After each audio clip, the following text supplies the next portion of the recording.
Board on this computer. Here we are. And I don't know why I'm getting the feedback. And we're going to broadcast.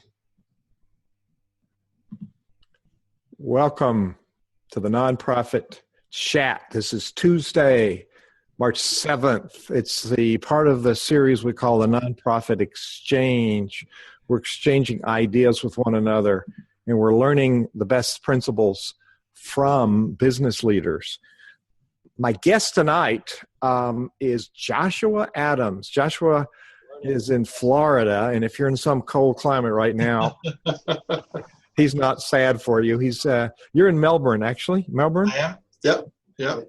And that's in the Orlando area, if you don't know Florida. And Joshua's company, Rock Paper Simple, is one of the sponsors for Center Vision Leadership Foundation. We vet our sponsors very carefully, and he's a master of his craft. And we're going to talk about, what's our title tonight, Joshua? Tonight is 7 Steps to Nonprofit Website Relevancy. Relevancy. Yeah.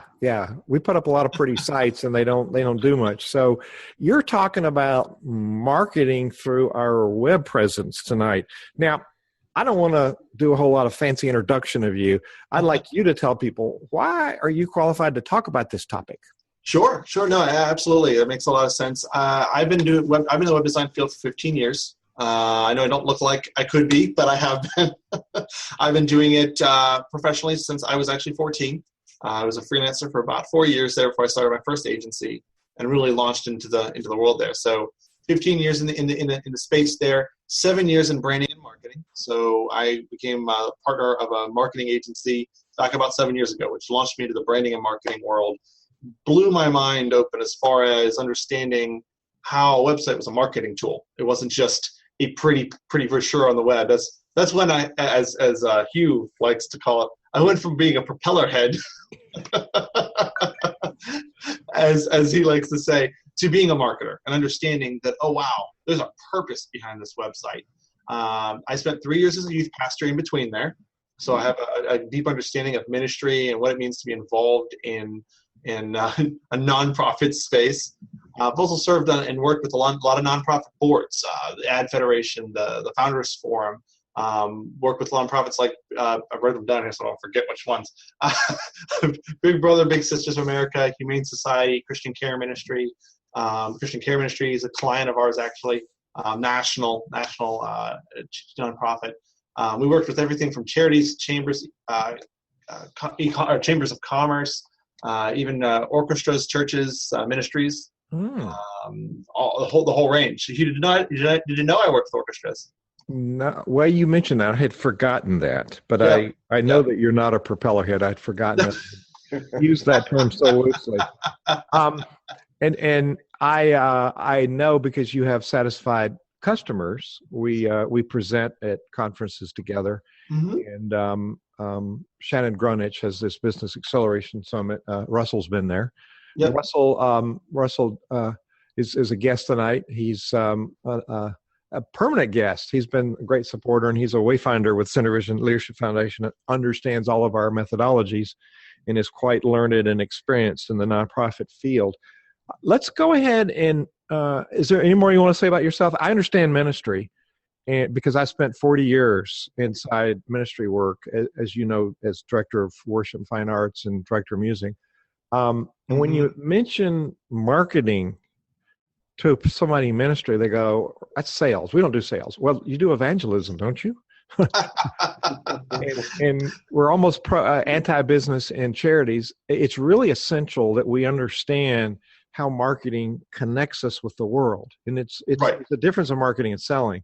So I'm going to let you take us through your 7 steps. And if you'll present that, we normally spend about an hour on these sessions. If you'll spend part of that first hour going over your 7 steps, and then let's entertain some Q&A going back and forth. And if I have questions along the way, may I interrupt you briefly just to clarify? Please. I prefer it to be very dynamic, so absolutely interrupt me. I want to quantify something. You did say, this dirty word marketing, right? The sales. Yeah. And in the business world, it's a good word. In the business world, sales and marketing, it's the the bread of life, and really when we transition over into the nonprofit world or the ministry world, we're afraid to say those words because it connotates profit, it connotates those kind of things, ROI, those words. It's just different. It's a different thing. When you're a nonprofit or ministry, you're still trying to engage people. You're still trying to reach out to people and spread the word. Being a youth pastor, we did everything from street ministries to mission trips and the whole deal. So we were out and about, and I understood the idea of getting people's attention. Churches have the same need to reach out and tell the word, whether it's promoting, just preaching the gospel, or it's promoting members or engaging their existing members, whether that be getting more volunteers for things or getting them more engaged with things. Nonprofits, they have a need for donations, engagement with their own members, and generation of new ones, volunteers, etc. So there's an idea of this, like I said, marketing. We don't need marketing because we still have goals to accomplish. And to accomplish those, we need to, again, create vehicles to present things and whatnot. Like I said, it's just different ends to a means. I mentioned earlier that I did web design for many, many years before I understood really the true purpose of it, the marketing aspect of it. And that was really when I realized, and I coined the phrase, a website without results is a worthless website. A website without results is a worthless website. Absolutely. Regardless of whether it's beautiful or not. You can have the most beautiful website, but if it's not doing something for your organization, it's pointless. Why do you have it? And that really comes down to, it works the same way for businesses. It works for nonprofits and churches. If you have a website up and it's not doing anything for you, then you're wasting your time, your energy, your resources, your money. Well, and there's a lot of people that are still doing web design that don't get it. As a matter of fact, you and I have thrown around the phrase, some web designers like to brag about how many hits they can bring. Well, hits is redefined as how idiots track success. You don't care how many hits you got. You care how many people do something. You're talking about engagement and relevance. Ever since we first spoke, I realized you got the real goods here. So, Thank you. And the reason I suggested the title today of the relevancy, because first of all, this is the same mistake that businesses make. They don't create a website that has any relevance. It's pointless. It's that worthless website because they don't accomplish any goals. And the same thing with nonprofits and churches. Many times they either don't see the relevance of a website or they have one with no relevance. And really, what does that mean? It just means it really accomplishes no purpose. It's completely useless. So looking at that, how do we fix that, right? So the same, again, correlating all these years in the business world, I see them making the same mistakes and really not understanding that they should start with a plan, start with a purpose. And when we sit down with clients, and the first thing we say, whether it's a business or a nonprofit, we say, well, what are your goals? What do you want to accomplish with this website? Why will this help your organization? Why are you spending this money with us? We challenge them right from the get-go. Why are you here? We're not just a set of developers that are just building some technology. We're marketers. We believe in creating a result for our people. Our agency, we're 10 strong. Out of our 3 interns, there's 13 of us in the office here. It's not we only have 3 of us are web guys. I have a marketer. I have a copy person. I have 3 designers. I have an operations director. We have a team that pull these things off because we're thinking bigger picture than just some technology and some HTML code, right? Mm-hmm. So kind of setting that stage, I'm going to roll through some of these 7 steps. We've used these 7 steps with nonprofits. We've used them with Inc. 500 companies, everything from local mom and pop shops here to international firms. So this stuff works. And really what I'm going to go through is the typical 7 steps process that we go through for each of our sites. And this formula works whether you are having an agency do it like us, whether you're doing it yourself.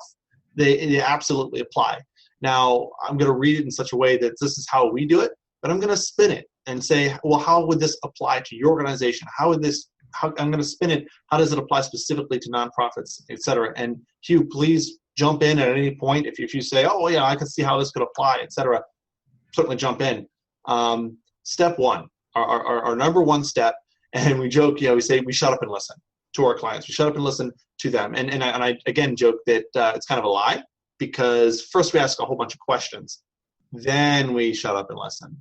And what those questions are what are offerings? What is it that you're doing? In this case, what is it that you're trying to accomplish? What sets you apart? What is your mission? How are you going to change the world? What are the things that you do different? What are your goals? Those are the things we're trying to figure out. So again, in the context of these steps, it's how we treat clients. From your side, what are you trying to accomplish? Sit down, write out your goals. We've actually created a website checklist on our site to give to clients if they're saying, well, we're not quite ready yet. We've given them this checklist to kind of what to think about, what to put together. And that's helped them get their thoughts together in terms of planning. Because I can't count the amount of times in years past that I've had somebody come up to me before Rock Paper Simple and say, I want a website. I say, great. I say, what do you want? I say, well, I want 5 pages and this and this and the other thing. Great. And I'd go and build it. There was no planning. There was no understanding. And so step one is truly to understand what you want to accomplish. For the nonprofit world, here I'm going to throw out some ideas, but certainly feel free to step in. We're talking more engagement. So, hey, my stakeholders are disengaged with my brand. Give them a way to engage. Maybe it's getting them to come to the site and learn about the events going on, creating some sort of way to communicate that information. Maybe we're talking about generating donations. We're driving traffic out there, out in the community, and we're talking about it. People are like, I'd love to donate to that. Well, how do I do it? Go to the website. Make it easy. Make an easy way for them to do that. But what are these goals? And truly, it could be engagement. It could be donations. It could be more volunteers. It could be, hey, we've got a fantastic message, but we don't know how to get it out there. We want to get our message out. Well, there's a goal there. So creating tangible goals that you can measure is the first step, not the last step. A lot of people use that as the last step. I'm making some notes here. Create tangible goals that you can measure. Correct. If you don't, well, then how are you going to know your website was successful? How do you know that your website was money well spent? And you won't know unless you have some sort of goal, some sort of measurable goals. And it could be an increase in donations. It could be more engagement from your existing membership base, showing up to events. Maybe you want 50 people at each event instead of 20. What are the goals you want to accomplish? What do you feel the website could help you with? And that's huge. And that's absolutely. So I know you're kind of putting a spin on my stuff here. The step 2, we typically call that planning for results. Creating tangible goals is fine as well. Really, step 2, taking those. Now you have those goals. You have the understanding of what sets you apart, etc. And we make a plan to communicate the offerings, make a plan to communicate your goals. How do you do that now? So what is the plan to accomplish that? And again, it's not a matter of, what do you want? And then we go build it. It's not a matter of you saying, hey, I want a website with 10 pages. I want to communicate about us page, a contact us page, etc. And then you give that to a web person and just kind of expect it to happen. What's going to happen if we did that with our clients, we would build the site and then hope and pray they like it when it got done. Oh my! And that's no way to. And I can think back. Gosh, I remember my first agency. It was in my parents' garage. How long ago? 12 years ago. And it was in I had this whole garage I converted into an office. I had multiple desks in here. I had a designer working in there with me. And I remember the way I approached them. Projects, clients who would ask for a website, I'd say, great, tell me kind of what you like. And that was really it. And then I went to work and I literally designed the website, write out some copy, build the website, and then I'd send the link to them and hope they liked it. Mm. You have no idea how horrifying that is because you literally can't sleep. And if you finish the project at 11 o'clock at night, forget it. You're not sleeping. It's just because you're sitting there praying, oh my gosh, I hope they like it. Oh my gosh, I hope they like it. And you're waiting for that email. And sometimes you got the email and they're like, it's amazing. And you're like, why was I worried all this time?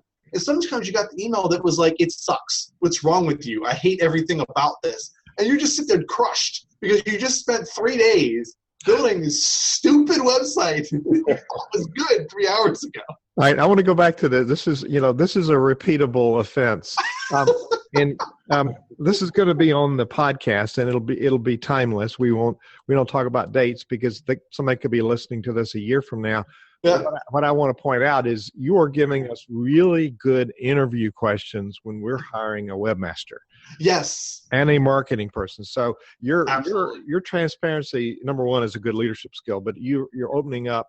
This is the challenges I've had. So we don't really think about what the challenges that people have from your side. You don't. No. And so this is a good revelation of how, and really what I'm hearing you do in your dialogue is you're building relationships with people. Absolutely.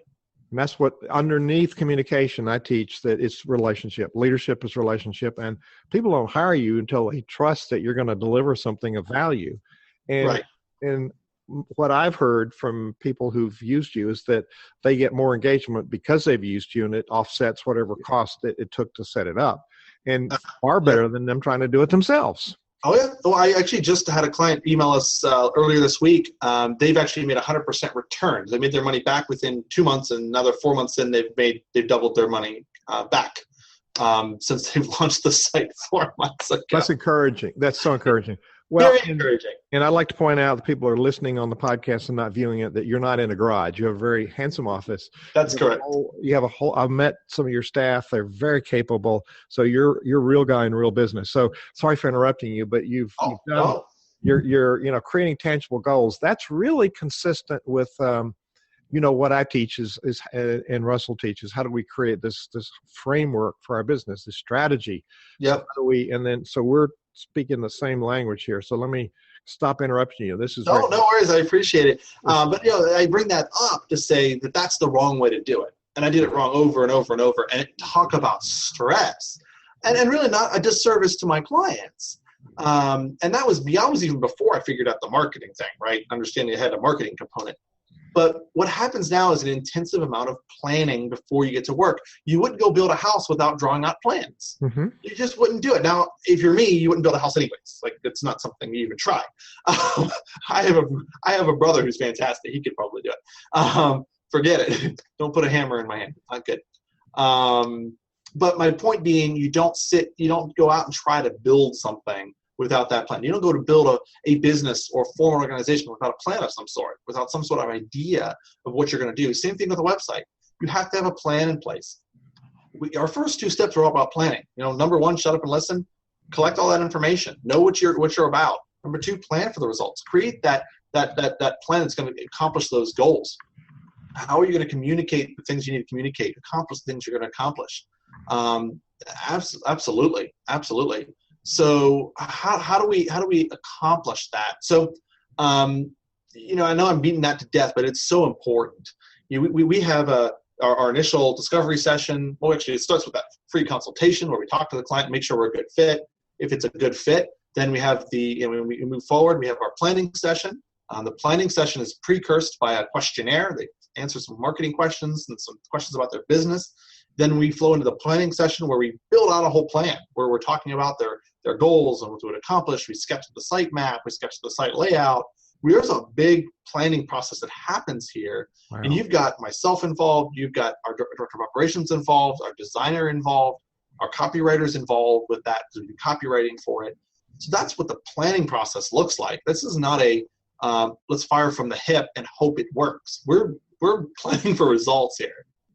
This is the Nonprofit Exchange. We're interviewing Joshua Adams, and I want to shout out to a few people that I'm working with, Renee, and this great group out in Salt Lake City doing really good work, Emmanuel Vigil, who's in New Mexico, and I see we've got some people watching, and people I recognize are Leah Jones-Allen and Andrea Roberts. Welcome to this. And we'll find this at the Nonprofit Exchange. It's a podcast on iTunes or on your other store. I forget what it is for Apple, for Google.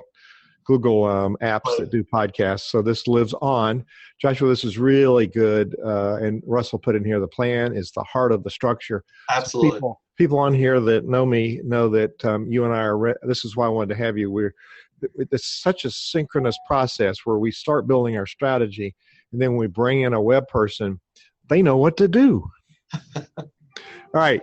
So that's number one was shut up and listen. Number two, create tangible goals that are measurable.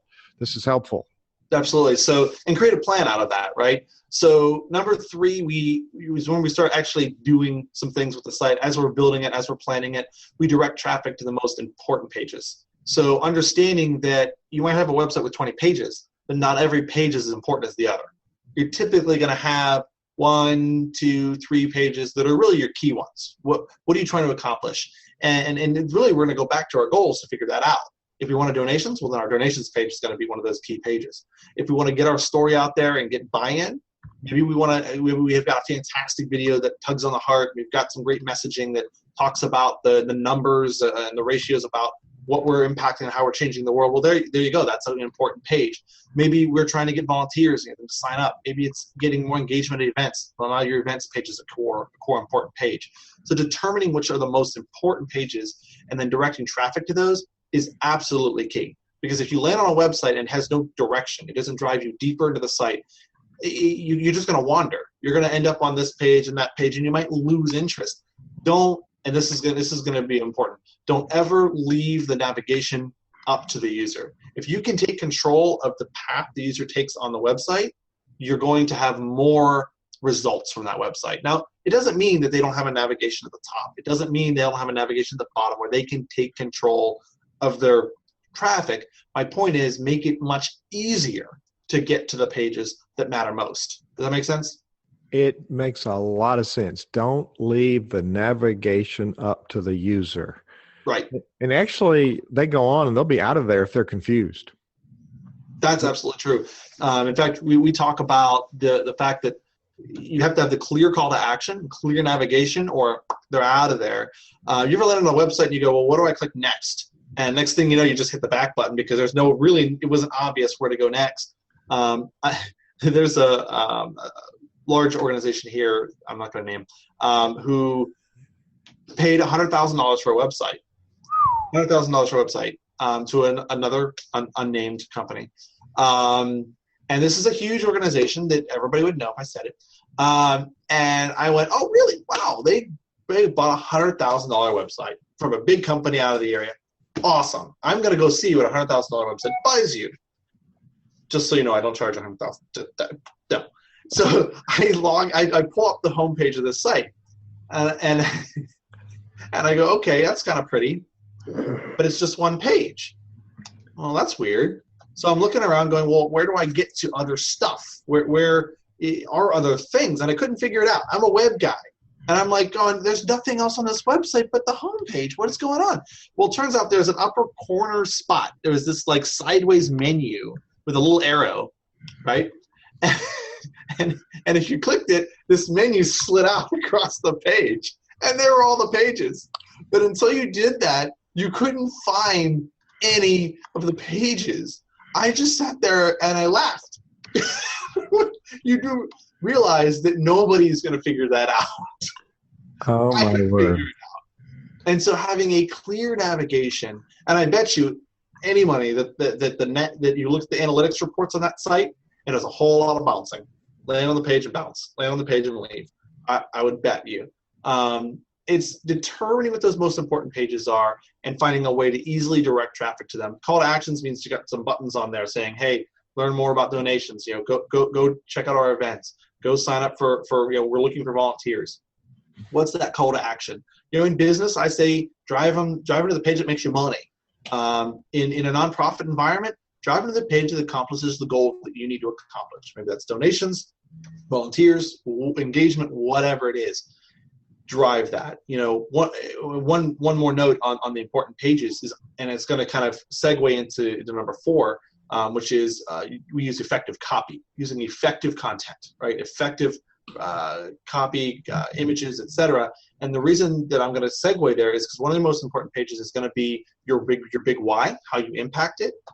Hugh, you and I have talked about this as to communicating to the stakeholders, whether it be members or volunteers or whoever it may be, the value of what you're doing, right? So figuring out why you matter, what impact you're making on the world, and quantify it. Again, you've referenced. Oh yeah. That where's your money going, right? How many times have we been asked for money from an organization, and you go, why?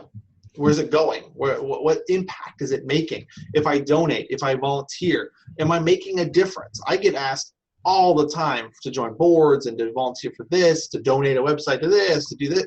What impact am I making? Yeah. Is what I want to know. And so your site, it has to convey that. And one of the things that you should do, poke around, do any kind of amount of research on charities and nonprofit websites. One of the things you'll see really promoted a lot is the quantifiable numbers, but not just the numbers. Use visual graphics, charts, graphs, things like that. People eat that stuff up, and they want to know, right? And so I'm not going to sit there and read a paragraph, 15 paragraphs or whatever on your dissertation of why you're saving the planet, but I might look at a graph and a chart and go, wow, that's cool. I want in on that. Tell me where to donate. Tell me where to volunteer. That's going to be one of your core pages, and that's going to be using effective copy specifically for a relevant nonprofit charity site. Love it. We're coming up. We're 4 out of 7. We're about halfway through the hour, so let's keep going. Excellent. So great stuff. Good stuff. For creating that useful content, I don't want to say creating marketing-focused content. Again, I know that's the bad word. But creating content that is going to generate results. Marketing is all about just driving towards a goal. That's all it's about, right? And that goal may not be sales, but it's still going to be accomplishing something. So looking at your copy, is it presenting well? Is it more about the story and what we're trying to accomplish? Is it connecting with the visitor? One of the things that I teach a lot about is creating content that is not just informational. It's also, and again, in our world, a little bit more sales copy. In yours, it's going to be that story. It's going to be the reason. It's going to be the why. It's going to be the buy-in copy, right? Get me engaged. Get me excited. We talk about search relevant content that's going to help people find you via SEO or Google. We'll talk more about that later. But that copy has to be effective. And just a side point, one of our partners is Content University, Cheryl Snap-Connor out of Salt Lake City. She'll be on here in a few weeks talking about how to create compelling copy. So that's a spot on. So effective copy is so critical. Absolutely. And it's amazing how many people don't have a great message or even know what they stand for. They know they want to save the world. What's our mission? Well, we want to save the puppies. Well, okay, but how? Like what sets you apart? What's your vision? What are your core values? What they don't know. And I'm not picking on anybody because this isn't obvious stuff. You have to learn this. And I actually, of all days, this is funny. We did not plan this at all. But today I was sitting in a boardroom with a nonprofit working on their brand, of all things. And it was fantastic. They have what they're doing is working with families. They're strengthening and building families. They're creating permanency for children. And so you got all these kids who are bouncing around, right? They don't have any anchor. Maybe there is an abusive situation, alcohol in the home, drugs in the home, whatever it may be.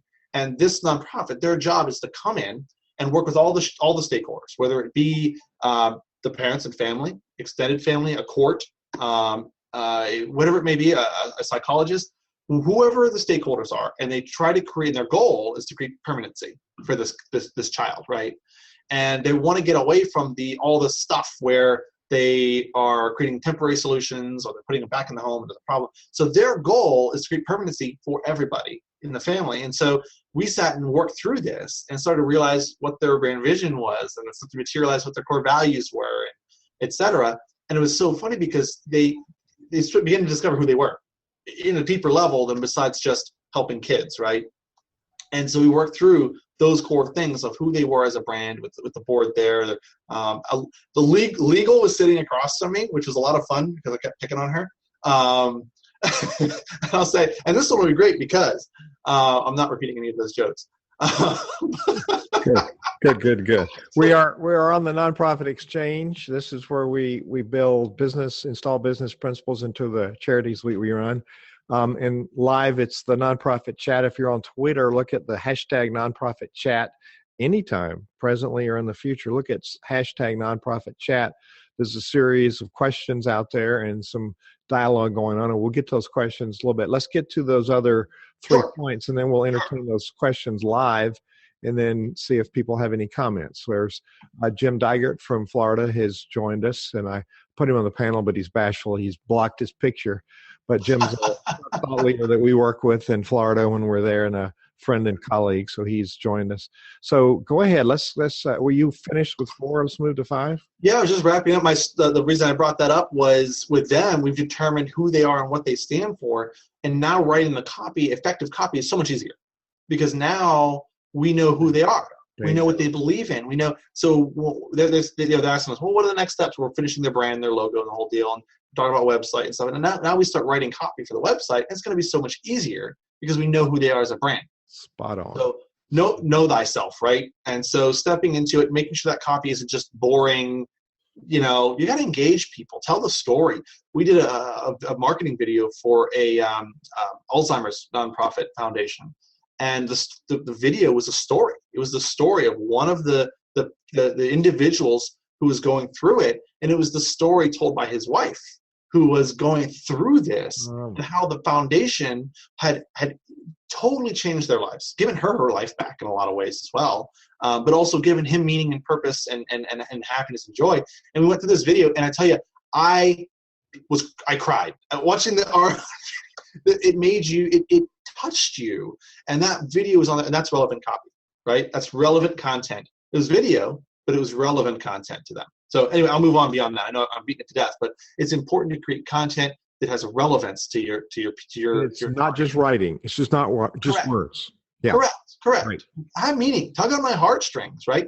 So moving on into number 5, and again, this I'm converting these steps into more of a nonprofit world. We say we convert them, right? And in sales, that means we took a lead into a sale. We made the deal. In the nonprofit world, what that means is getting somebody to sign up for something, getting somebody to donate. It's still a conversion, right? Understanding that that's how it works. So again, our goals are different. The methods are still very much the same. So when we say convert them, we mean we take action now. So we have a donation form. We have a really interactive events search system. The orchestra we did, that their main key point is get people to sign up for the orchestra, right? Register, buy tickets. It's cool, right? Buy a season pass, whatever it is. And so we developed this really cool search system to search the types of shows and orchestra and whatnot. And that converts them. They go and they buy, right? Conversion could just be engagement on the site. That's our purpose. For that one, we created this really cool interactive scroll through of all the full body shots of the musicians. And you go through all of them, and you click on them, and you get the bios of each musician, pictures, and very cool, engaging stuff. And that was something we wanted to drive people to. So creating that it was a unique thing. And of all things, and as silly as it sounds, when the client approached us and we were talking about it, the inspiration was the WWE website. Because the WWE website, and this was not my idea, but one of my other team members, it had the full body figures, and he scrolled through them. They said, "Wow, how cool would it be if you could scroll through the musicians?" Of course, it was much more tasteful than the WWE website, but you get my point. I do. We took an idea from something totally different, and we were able to utilize it in a nonprofit situation that created a lot of engagement, a lot of buy-in from the musicians. You better believe the musicians were sending the website, "Look at my picture, it's amazing." That's engagement. That's not hits. That's conversions are when people actually do something. And I think it's even more critical in the church and nonprofit space. Right. It's really important for people to opt in and participate. And unless we've got all of this stuff ahead of it that you just talked about, the first 4 steps, there is no engagement. There's no clarity. Right. Well, and why it's even more important that there's a conversion or return for nonprofits, because they have typically less leeway on loss. So if you throw money at a project and there's no return, it's a lot more painful. You have people you have people that are going to be a little upset with you if you waste money. And so you've got to understand that when you're throwing money at something, even with a nonprofit or a charity, it's even more important that you have some sort of return than even with a business, right? So with a business, I can throw money at an event or this or that and lose some money on it and be fine and survive. We did an event, 2 years ago, and my whole team threw all the resources at it. We were out there for a whole week in Orlando. We built this amazing booth. We won Best Branded Booth, by Amex, American Express. That was cool. But we made like $1,200 the whole week. I think we spent 10 or 12 grand, and we made $1,200. So that's devastating to a charity. That's just that was horrible, right? And really what happened was long story short is the event organizer screwed up. And actually, it's funny, I totally didn't mean to bring this up. I got an email from them earlier today asking me to sponsor again. No, thank you. But my point being, a business can bounce back a little bit more from something like that. It was painful. It took us a long time to bounce back, but a nonprofit can't afford to lose that kind of money. So they have to have quantifiable results. So step 5, Russell is grabbing these on the chat. What's step 5? We convert them. We convert them. and you could punch in step 5 is ensure there is measurable results and conversion. That would be a great step 5 to kind of convert our wording into what works with that. Right. Number 6, and we joke that this is towards the bottom. It's less important. We rock the visuals. You got to make the site look great, but understand that comes later, right? You notice I went through all these other things: the plan, the directing of traffic, determining the most important pages, effective copy, conversion, and I'm just now getting to design. Now, this coming from somebody who loves design. If you saw my office, so you can only see part of it. If you walk through it, you see beautiful. We're all about design. I love design. I'm called by my friends a lot of times as the brandaholic, the local brandaholic. I love brands. I love design, the whole aspect of it. We've actually won a design award every single year since we've been in business. We're very, very good at it. I employ 3 designers, right? So why am I saying that design isn't important?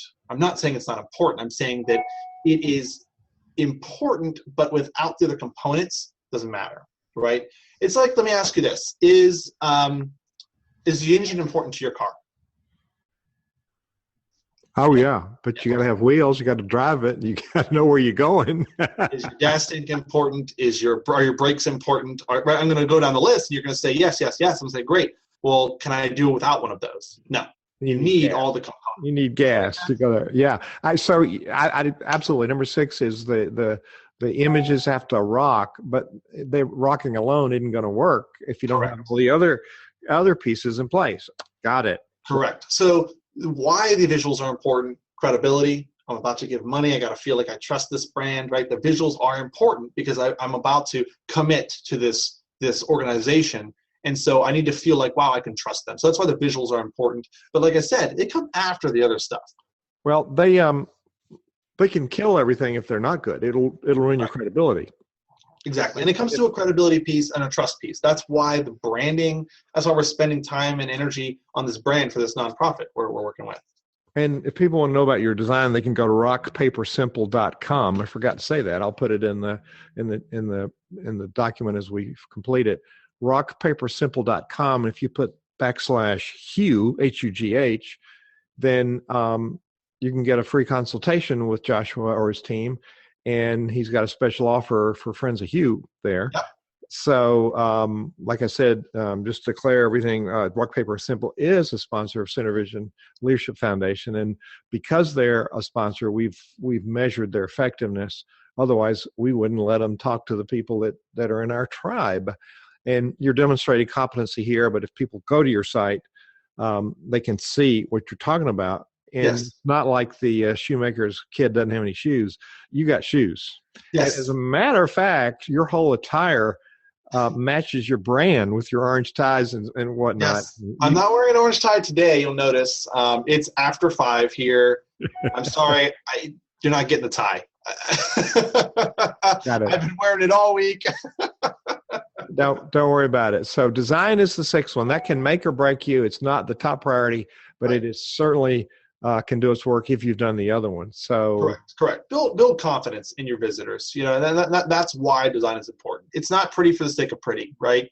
A website. Why do you make it look good? Because you're trying to accomplish a goal. Everything you do with the website, with your brand, with your marketing, it has to accomplish a goal.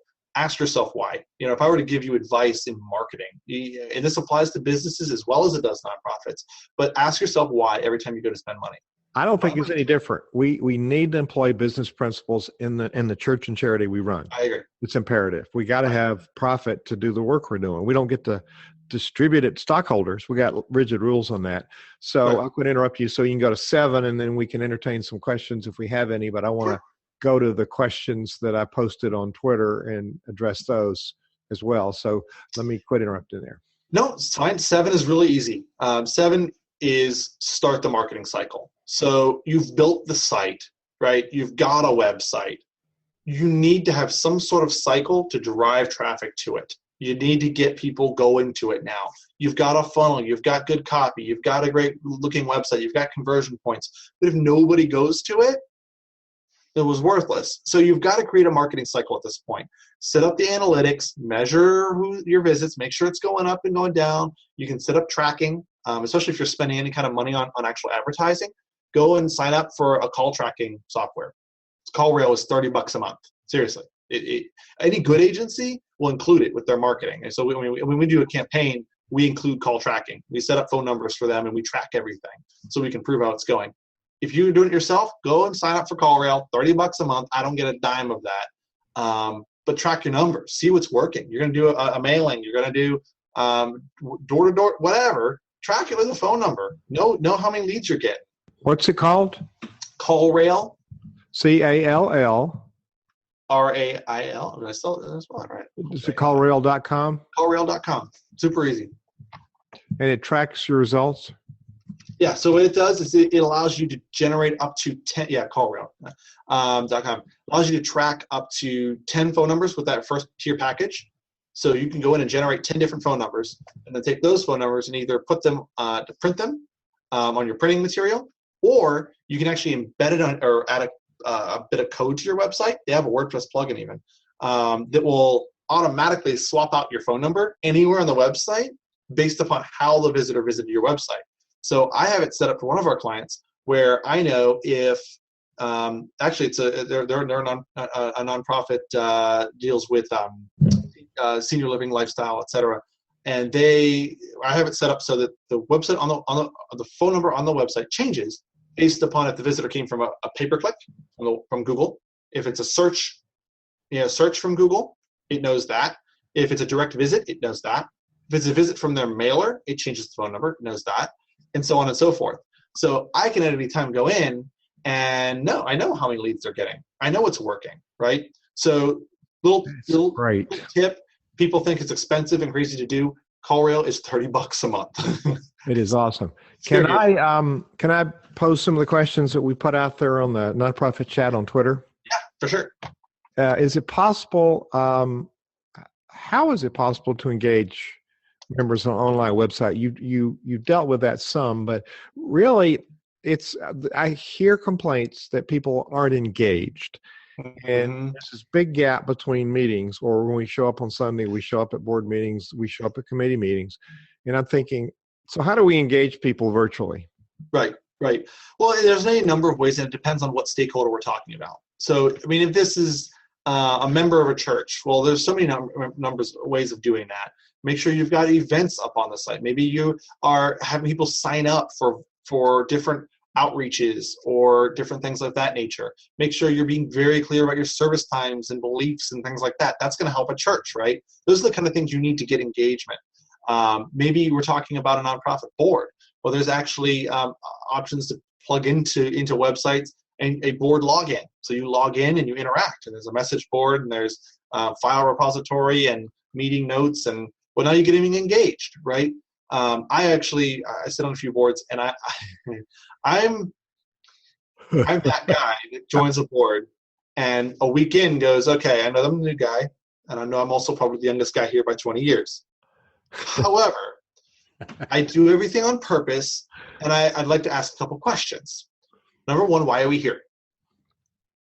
I mean, not just the basic mission statement. Why are we, the 12 of us sitting here, what are we trying to accomplish? Like, seriously, like, what are we trying to do? I always get a couple eye rolls, but most of them appreciate that. Most of them actually don't know the answer to that question. And then the second question I ask is, all right, great. Well, how are we going to do that? And if we're not doing it, then honestly, I don't really want to be here. So I'm a little bit of an aggressive board member that way, but the thing is, I'm going to sit on the board, I'm going to do stuff, I'm going to make things happen. And so I tend to throw those questions out there pretty early on because you want to accomplish something. How many boards have we sat on where it's just like nothing's happening? It's just we're getting nowhere. And I actually went and I set up some project management tools and reminder tools. So these board members were getting reminders of tasks and things they needed to do. And you can do that. There's some tools for that if you reach out to your developer and whatnot. There's actually some third-party apps that do that as well. I don't remember any of them off. Well, what you just talked about is about a board engagement. There's a message board. There's you can have documents to download for the next meeting. I find that I get more and more email, and it's just things get lost, and people show up with the previous version, or I can't find it in my email. So if they've got a place to go, everything's there. It's so useful. Well, you gave a lot more content with that. Going back to it, and I'll go back to the why number 2. It's out there. Why is having a pretty looking website not enough to keep people active? You dealt with that a little bit, but it's pretty. But so what? Boom, they're gone. So why is pretty not enough? A website without results is a worthless website, right?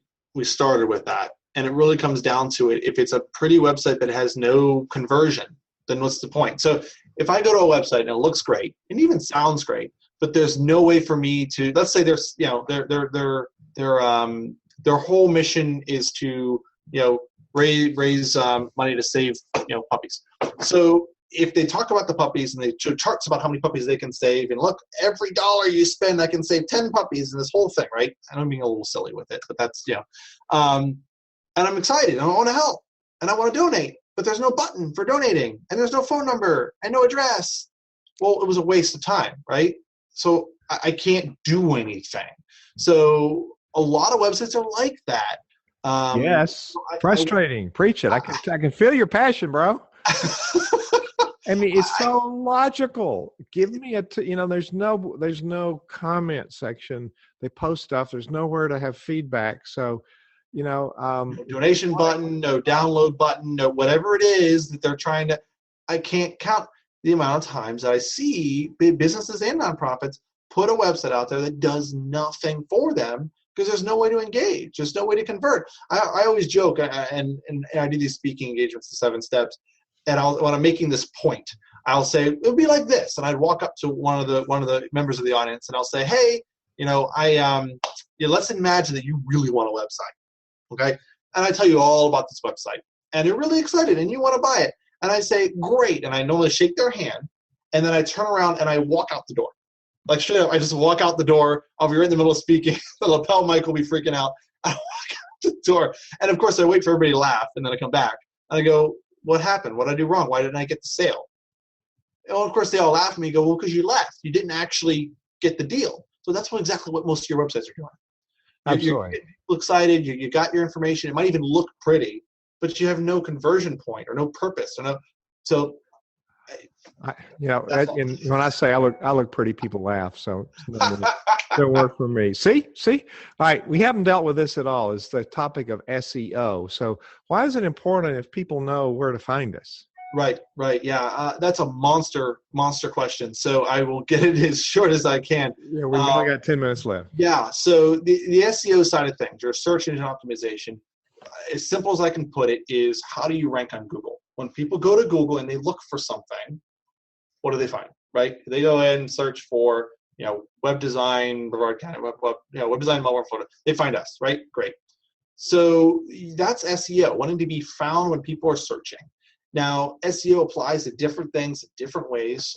It's going to apply to the different nonprofits, people are looking for something. Are they looking for that service? Maybe you're trying to promote to people you're trying to serve. Maybe you're looking for volunteers. You have to look and say, okay, well, who's searching for that kind of thing in my area? Are they searching for that kind of thing? If they are, well, then I want to rank for that in Google. And there's a series of things you do for that. Content writing, link building. There's a lot of stuff that social media indicators. Again, it would take hours to even touch that subject. But you want to rank for those things that are important. Churches. You want a church near me? I mean, that's a legit keyword people search for. I've done it. I moved to a new area and I want to go to a church. I don't know what's here. And then I go and I look at the top results and I look at what they believe in and I look at their service times and go, that's too early for me.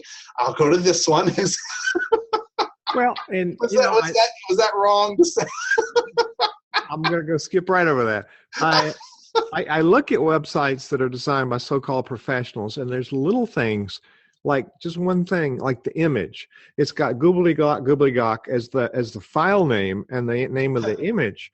Google doesn't look at the picture, but if you put what's it called, the code, the app code or alt code, can put your name so that Google can find you. And then the file name, Hugh1234, that doesn't do any good. Hugh Ballou, then my image, when you do a search on Google, it'll come up in the images. Right. And then you click on it, it takes you to the page. And so I find there's a whole lot of web designers don't know the little things that all add up to help people find you. So you're right. It's a big topic, and we could spend a lot of energy on it. But it's important because you said it helps you rank on the top of Google, so people who don't know you can find you. Did I hear you right? Right. Now, number 4. Yeah, and like I said, it's a big project. We did a whole interview on SEO, couldn't we? But I'm finding that more of the topics I get into, you have a lot of depth in all of those topics. But I just wanted to approach that. Now, people can find #nonprofitchat on Twitter and can weigh in on any of these questions because they've been posted out there. And the last one, which just posted just now, why is it important to have a person managing updates and communications on a website? A dedicated person is what I should have put there. Why is it important to have somebody that's keeping it up to date? So that it actually happens. Well, too blunt? Too blunt? I was thinking relevant, but that one's better. So it happens. Well, I'm going to get to it someday. No, somebody has to have it as their number one duty. Yes, absolutely. It just won't happen. Whether it's somebody in-house that does it, that's the person, it's their job to do it, or you hire an agency like us to make sure the site stays up to date and relevant, like you said. It's got to happen. Again, a lot of times your information, your website, it is time-sensitive information. Your events for your nonprofits, your sermons for your churches. We built a site for a church. They were really big on making sure they could upload every week right after service the text version, typed out text version of the sermon, the audio file of the sermon, and the video file. And then they wanted to automatically send the video or the audio to iTunes podcast. So they had all this stuff, and it has to stay regularly updated. So we set up the system for them to go in and do it themselves every single Sunday. And then they just reach out to us for maintenance, So I love it. But they have a dedicated person over there. They still reach out to us for the harder changes, but they have a dedicated person. It's important to stay relevant and stay on top of things. Otherwise, it just doesn't happen. And if you're not maintaining the site, a few things happen.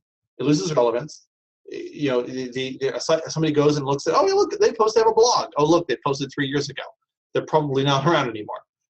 It shows relevance and activity, and especially in nonprofits, you want to see activity in life, and especially if you're thinking about donating, you don't want to see a blog post from 2 years ago. Oh, they're not doing anything with my money. They're going to steal it.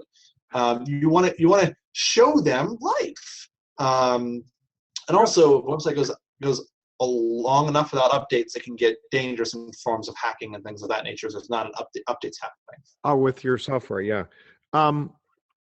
What I'm hearing in that is that you set up systems that people can go in and post their own stuff. We really don't want to be dependent. No matter how good your web person is, you need to make middle of the night changes and updates and yourself. So you make that easy for people. It depends on the time. Some clients need that. Some clients, the time is worth too much money, or it just can't do it, right? Absolutely. So all of our sites are built to be easily managed. But you still want to have access to it. So you want to have ability to do it should you need to. Think about a parting tip or thought you'd like to leave with people. And I want to, Russell's been very patient, and he's captured a lot of your nuggets and put them into the chat. And I'm going to save them and post them on the site, nonprofitchat.com, and to go check out rockpapersimple.com/Hugh, see what Joshua has for you and for Friends of Hugh. Russell, you got any, you've been thinking about, are you going to go to that website and rockpapersimple/Hugh and see if you can get a free consultation with this guy about your site? Yeah, he's smiling.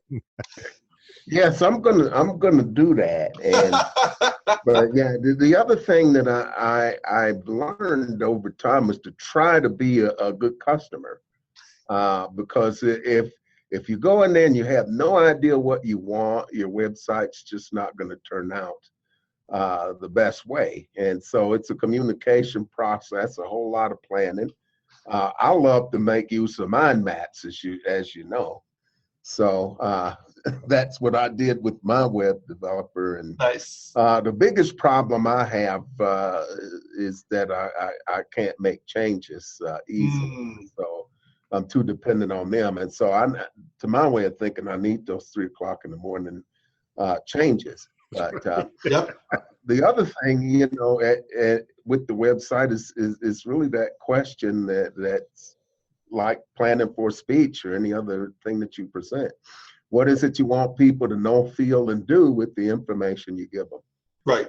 And so it's important to stay fresh and to keep new content. That's why interactivity is important, to get people in there to interact with so that your content is fresh. People have short attention spans, and there's a lot of stuff out there. So with churches, the other thing I find is that a lot of the folks are my age. We need younger people in my church. It's probably no different in any other church than mine. Yeah. Most of us have gray hair. And so technology, I mean, we got to keep it fresh. The solution is no hair. That's my solution to the gray hair thing. It's not enough. I can't buy Grecian formula by the 55-gallon vat. So but just engaging young people in that, if you got young people in your church that are savvy with social media, that's what it's about. And it's creating engagement, making it fun, getting people in there, and maybe consider a reverse mentoring program in the church, so that you got young people to pass their technological skills on and older people. Oh, that's a great idea. Yeah, it's a great idea. We need to, in order to keep our churches going, we got to get a younger crowd in there, though. Preach it, brother. Preach it, brother. And relevance is so important, which was the whole theme of this conversation tonight. As usual, you have really good comments, sir. Russell was the guest on this a couple of weeks ago, and he did the 7 things you need to do when you start a nonprofit. And it's posted on, go connect with Russell. Is it just Russell Dennis on LinkedIn or Russell David Dennis? It's Russ Dennis, yeah. Russ, RUSS Dennis. He's RUSS, yeah. He's making a big impact. He's posting articles on the CenterVision Leadership Org blog roll. You put one up last week. You've got some really good articles on LinkedIn, and he's a spokesperson. He's the Andy Rooney for the nonprofit world. He's got some really good content out there, and you're getting a lot of traction. And you posted the video from David Gruder, and it's gotten the shadow, and it's gotten a lot of views. And maybe you'll, if you're nice, if Joshua's nice to you, you post his up there too. People are really starting to look at what we're doing here. So I post these up on Go Read. I posted on Google Plus. I've got a number of Facebook pages that I have, and I posted on LinkedIn, and LinkedIn gives me good measures. So I'm sure we could probably increase that. I have to go into Google Plus. I haven't been able to drill down to see how many views people have on the post. They took down your ability to see what was happening, because I had 128 followers in the old classic format and 45,000 views.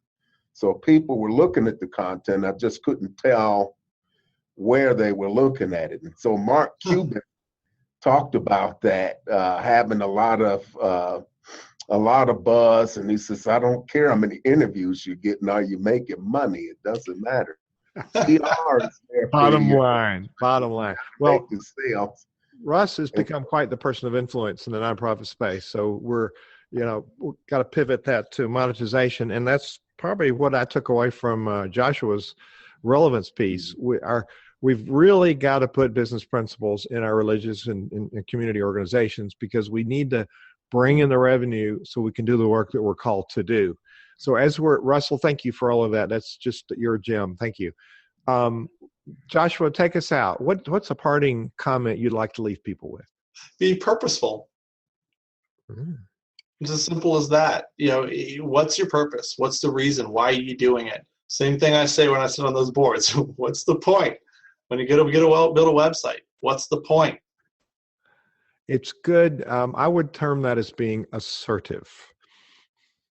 Being assertive. That's a good thing. Well, Joshua Adams, you're a young fella that you got wisdom a lot past your years. Would you say so, Russ? Gives you 10. How much did you pay him to say that? A lot. Okay.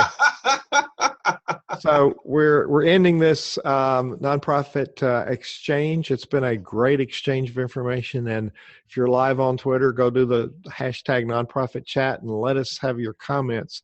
Joshua Adams, thank you so much for sharing tonight. Thanks for having me. Very good. This podcast is a part of the C-Suite Radio Network. For more top business podcasts, visit c-suiteradio.com.